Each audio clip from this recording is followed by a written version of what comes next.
Apex ಬ್ಯಾಂಕ್ನ election CM Siddaramaiah ಅವರ ಎಂಟ್ರಿಯಿಂದ ರಂಗೇರಿದೆ. ಜಿದ್ದಾಜಿದ್ದಿ ಕಾರಣವಾಗ್ತಾ ಇದೆ ಅಧ್ಯಕ್ಷ ಸ್ಥಾನದ ಚುನಾವಣೆ. ಸಿಎಂ ಸಿದ್ದರಾಮಯ್ಯ ಅವರ ಎಂಟ್ರಿ ರಂಗೇರ್ತಾ ಇದೆ ಅಪೆಕ್ಸ್ ಬ್ಯಾಂಕ್ ಎಲೆಕ್ಷನ್. ಜಿದ್ದಾಜಿದ್ದಿಗೆ ಕಾರಣವಾದ ಅಧ್ಯಕ್ಷ ಸ್ಥಾನದ ಚುನಾವಣೆ. ಅಧ್ಯಕ್ಷ ಗಾದಿಗೆ ಡಿಕೆ ಶಿವಕುಮಾರ್ ಸಂಬಂಧಿ ಎಸ್ ರವಿ ಕೂಡ ಸ್ಪರ್ಧಿಸುತ್ತಿದ್ದಾರೆ. ಅಪೆಕ್ಸ್ ಚುಕ್ಕಾಣಿಯನ್ನ ಹಿಡಿಯೋದಕ್ಕೆ ಕೆಎನ್ ರಾಜಣ್ಣ ಕಾತುರದಿಂದ ಕಾಯ್ತಾ ಇದ್ದಾರೆ. ರವಿ ವರ್ಸಸ್ ರಾಜಣ್ಣ ಫೈಟ್ ನಲ್ಲಿ ಸಿಎಂ ಸಿದ್ದರಾಮಯ್ಯ ಅವರು ಕೂಡ ಅಖಾಡಕ್ಕಿಳಿದಿದ್ದಾರೆ. ಒಂದು ರೀತಿಯಲ್ಲಿ ಸ್ವಪಕ್ಷದ ನಾಯಕರೇ ಜಿದ್ದಾಜಿದ್ದಿಗೆ ಬಿದ್ದಿರೋದು. ನಿನ್ನೆ ಅಪೆಕ್ಸ್ ಬ್ಯಾಂಕ್ ನೂತನ ನಿರ್ದೇಶಕರ ಜೊತೆ ಸಭೆಯಾಗಿದೆ. ಕಾವೇರಿ ನಿವಾಸದಲ್ಲಿ ಚರ್ಚೆ ನಡೆಸಿದ್ದಾರೆ ಸಿದ್ದರಾಮಯ್ಯ. ಪರಮಾಪ್ತರಾಗಿರುವಂತಹ ಕೆಎನ್ ಅವರನ್ನ ಗೆಲ್ಲಿಸೋದಕ್ಕೆ ಸಿಎಂ ಸಿದ್ದರಾಮಯ್ಯ ಅವರು ಯಾವ ರೀತಿ ಪ್ಲಾನ್ ಮಾಡುತ್ತಿದ್ದಾರೆ? ಹಾಗಾದ್ರೆ ಸಿಎಂ ಸಿದ್ದು ಕೃಪೆಯೊಂದಿಗೆ ಪಟ್ಟ ಏರೋದಕ್ಕೆ ರಾಜಣ್ಣ ಕೂಡ ರೆಡಿ. ಈ ಹಿಂದೆ ಕೆಎನ್ ರಾಜಣ್ಣ ಭೇಟಿಯಾಗಿದ್ದ ಡಿಸಿಎಂ ಡಿಕೆ ಶಿವಕುಮಾರ್ ಗಮನಿಸಬೇಕಾಗತ್ತೆ. ಅಧ್ಯಕ್ಷೀಯ ಚುನಾವಣೆಯಲ್ಲಿ ಸಹಕರಿಸಬೇಕು ಅನ್ನೋದಾಗಿ ಮನವಿ ಮಾಡಿಕೊಂಡಿದ್ರು. ಬಟ್ ಡಿಕೆ ಶಿವಕುಮಾರ್ ಅದು ಎಷ್ಟೇ ಕೆಲಸ ಮಾಡಿದ್ರು, ಎಷ್ಟೇ ಮನವೊಲಿಕೆಗೆ ಪ್ರಯತ್ನ ಮಾಡಿದ್ರು, ಅವರ ಮಾತಿಗೆ ಸೊಪ್ಪು ಹಾಕಿರ್ಲಿಲ್ಲ. ರಾಜಣ್ಣ ಈಗ ಸ್ಪರ್ಧಿಸ್ತಿದ್ದಾರೆ.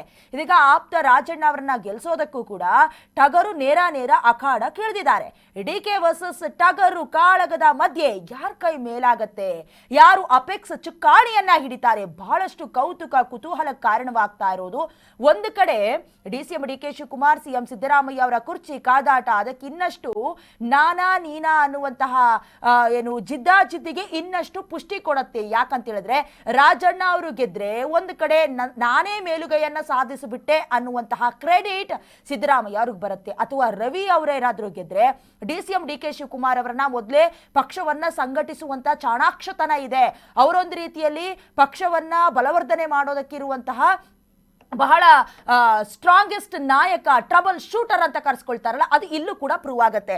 ಹಾಗಾಗಿ ಈ ಇಬ್ಬರು ನಾಯಕರ ನಡುವಿನ ಈ ಜಿದ್ದಾಜಿದ್ದಿ ಮತ್ತಷ್ಟು ತಾರಕಕ್ಕೆ ಇರುವಂತಹ ಸಾಧ್ಯತೆ ಇದೆ. ಇದ್ರ ಮಧ್ಯದಲ್ಲಿ ರಾಜಣ್ಣ ಅವರನ್ನ ಕೂಡ ಮನವೊಲಿಕೆಗೆ ಪ್ರಯತ್ನಿಸಿದ್ರು. ಈ ಹಿಂದೆ ಶಾಸಕರನ್ನ ತಮ್ಮತ್ತ ಸೆಳೆಯುವಲ್ಲಿ ರಾಜಣ್ಣ ಅವರು ಹಾಗೆ ಡಿಕೆ ಶಿವಕುಮಾರ್ ಅವರ ನಡುವಣ ಅಷ್ಟಾಗಿ ಸರಿ ಇರಲಿಲ್ಲ. ಹಾವು ಮುಂಗುಸಿಯ ರೀತಿಯಲ್ಲಿ ಹೇಳಿಕೆಗಳನ್ನ ಕೊಡೋದು, ಬಹಿರಂಗವಾದ ಚರ್ಚೆಗಳು, ಅದರ ಮಧ್ಯದಲ್ಲೂ ಕೂಡ ಹೋಗಿ ಮಾತನಾಡಿಸುವಂತ ಘಟನೆಗಳು ನಡೆದ್ರೂ ಕೂಡ ಅವರು ಅದನ್ನ ಕ್ಯಾರೆ ಮಾಡಿರಲಿಲ್ಲ. ಈಗ ನಡೆಯುವಂತ ಚುನಾವಣೆ ಬಹಳಷ್ಟು ಕುತೂಹಲ ಕಾರಣವಾಗ್ತಾ ಇದೆ. ಇನ್ನು ಇದೇ ವಿಚಾರಕ್ಕೆ ಸಂಬಂಧಪಟ್ಟಂತೆ ಡೀಟೇಲ್ಸ್ ಅನ್ನ ಕೊಡ್ತಾ ಹೋಗ್ತಾರೆ ನಮ್ಮ ಪ್ರತಿನಿಧಿ ಅಭಿಷೇಕ್ ದೂರವಾಣಿ ಸಂಪರ್ಕದ ಮೂಲಕ. ಅಭಿಷೇಕ್, ಈಗಾಗಲೇ ಒಂದು ಕಡೆ ರವಿ ವರ್ಸಸ್ ರಾಜಣ್ಣ ಅನ್ನೋದಕ್ಕಿಂತ ಹೆಚ್ಚಾಗಿ Siddaramaiah versus DCM DK Shivakumar ಅನ್ನೋದಾಗಿ ಗೊತ್ತಾಗ್ತಾ ಇದೆ. ಏನಾಗಬಹುದು, ಯಾವ ರೀತಿ ಸಿದ್ಧತೆ ನಡೀತಾ ಇದೆ ಈ ಎಲೆಕ್ಷನ್ಗೆ? ಅಪೆಕ್ಸ್ ಬ್ಯಾಂಕ್ ಅಧ್ಯಕ್ಷೀಯ ಚುನಾವಣೆಗೆ ಇದೀಗ ಸಿಎಂ ಸಿದ್ದರಾಮಯ್ಯ ಮತ್ತು ಡಿಸಿಎಂ ಡಿಕೆ ಶಿವಕುಮಾರ್ ಖುದ್ದಾಗಿ ಅಖಾಡಕ್ಕೆ ಇಳಿದಿದ್ದಾರೆ. ಅದರಲ್ಲೂ ಕೂಡ ಡಿಕೆ ಶಿವಕುಮಾರ್ ಸೋದರ ಸಂಬಂಧಿ ಆಗಿರ್ತಕ್ಕಂಥ MLC ರವಿಕುಮಾರ್ ಇದ್ದಾರೆ. ಅವ್ರನ್ನ ಈ ಒಂದು ಚುನಾವಣೆಯಲ್ಲಿ ಸತ್ಯಾಗತೆಯ ನಿಲ್ಲಿಸಬೇಕೆಂಬ ಒಂದು ಹಠದೊಂದಿಗೆ ಡಿಕೆ ಶಿವಕುಮಾರ್ ಇದ್ರೆ, ಮತ್ತೊಂದು ಕಡೆ ಮಾಜಿ ಸಚಿವರಾಗಿರ್ತಕ್ಕಂಥ ಕೆಎನ್ ರಾಜಣ್ಣ ಪರವಾಗಿ ಸಿದ್ದರಾಮಯ್ಯರು ಅಖಾಡಕ್ಕೆ ಇಳಿದಿರುವಂತದ್ದು. ಕಳೆದ ದಿನ ಹೊಸದಾಗಿ ನೇಮಕ ಆಗಿರ್ತಕ್ಕಂಥ ನಿರ್ದೇಶಕರ ಜೊತೆಗೆ ಈಗಾಗಲೇ ಸಿಎಂ ಸಿದ್ದರಾಮಯ್ಯರು ಒಂದು ಸುತ್ತಿನ ಮಾತುಕತೆಯನ್ನು ನಡೆಸಿದ್ದಾರೆ. ಪಕ್ಷ ಯಾವುದೇ ಒಂದು ತೀರ್ಮಾನ ತೆಗೆದುಕೊಂಡ್ರು ಅದಕ್ಕೆ ತಲೆಬಾಗ್ಬೇಕೆಂಬ ಒಂದು ಸಲಹೆ ಕೂಡ ಸಿಎಂ ಸಿದ್ದರಾಮಯ್ಯರು ಕೊಟ್ಟಿದ್ದಾರೆ. ಒಂದು ಕಡೆ ಅಧಿಕಾರ ಹಂಚಿಕೆ ಸಂಘರ್ಷ ಇಬ್ಬರ ನಡುವೆ ಒಂದು ಕಡೆ ನಡೆದಿದ್ರೆ, ಇತ್ತ ಅಪೆಕ್ಸ್ ಬ್ಯಾಂಕ್ ಕೂಡ ಇಬ್ಬರ ನಡುವೆ ಮುಖಾಮುಖಿ ಆಗ್ತಿರುವಂತದ್ದು. ಅಪೆಕ್ಸ್ ಬ್ಯಾಂಕ್ ಚುನಾವಣೆ ಯಾವ ರೀತಿ ಯಾವ ಒಂದು ಸ್ವರೂಪನ ಪಡ್ಕೊಳ್ಳುತ್ತೆ ಅನ್ನೋದು ಕೂಡ ನೋಡ್ಬೇಕಾಗುತ್ತೆ. ಯಾಕಂದ್ರೆ ಆ ಸಚಿವ ಸ್ಥಾನ ಕಳೆದುಕೊಂಡಿರ್ತಕ್ಕಂಥ ಮಾಜಿ ಸಚಿವ ಕೆಎನ್ ರಾಜಣ್ಣ ಅವರು ಇದೀಗ ಸಹಕಾರ ಕ್ಷೇತ್ರದಲ್ಲೇ ಮುಂದುವರಿಯುವಂತ ಒಂದು ಕುತೂಹಲನ ವ್ಯಕ್ತಪಡಿಸಿದ್ದಾರೆ. ಹಾಗಾಗಿ ಈ ಒಂದು ವಿಚಾರಕ್ಕೆ ಸಂಬಂಧಪಟ್ಟಂತೆ ಸಿದ್ದರಾಮಯ್ಯ ಒಂದು ನೆರವನ್ನು ಕೂಡ ಮಾಜಿ ಸಚಿವರು ಕೇಳಿರುವಂತದ್ದು. ಹಾಗಾಗಿ ಸಿಎಂ ಸಿದ್ದರಾಮಯ್ಯ ಅವರೊಂದು ಕೃಪಾ ಕಟಾಕ್ಷ ರಾಜಣ್ಣ ಅವ್ರಿಗೆ ಇರುವಂತದ್ದು. ಮೇಲ್ನೋಟಕ್ಕೆ ಈ ಒಂದು ಅಧ್ಯಕ್ಷ ಸ್ಥಾನ ಅವಿರುದ್ಧವಾಗಿ ರಾಜಣ್ಣ ಅವರು ಆಯ್ಕೆ ಆಗ್ತಾರ ಅನ್ನೋ ಒಂದು ಪ್ರಶ್ನೆ ಈಗ ಸದ್ಯಕ್ಕೆ ಮೂಡ್ತಾ ಇದೆ.